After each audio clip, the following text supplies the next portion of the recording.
বিরোধী দলের নেতা বলেন, উনাকে আমি অসম্মান করি না, সব সময় মাননীয় বলে কথা বলি, কিন্তু উনার দলের লোকজন এখানে বসে আছে, তারা আমাকে ফজা পাগলা বলে কথা বলে। উনি একদিন তারা নাকি সভ্য, তারা নাকি ইসলাম। এবং উনি যে বলতেছে, ওইদিন বললো যে আমার দাড়ি পাকা, আমার চোখের সমস্ত পাকা, উনি আমার চেয়ে 10 বছরের ছোট, আমার বয়স 78 বছর, আমি 48 সনে জন্মগ্রহণ করেছি, উনি 58 সনে জন্মগ্রহণ করেছে। কথা সদস্য, আমি ওনাকে, আপনাকে কেউ এই ধরনের উক্তি করেছে আপনার সম্বন্ধে? এরকম তো সংসদে কেউ বলে নাই তো এরকম।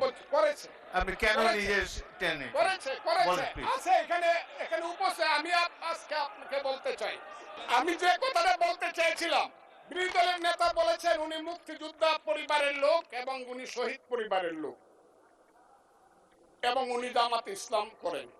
এটা ডাবল অপরাধ। মুক্তিযোদ্ধা পরিবারের লোক কেউ জামাত করতে পারে না। আর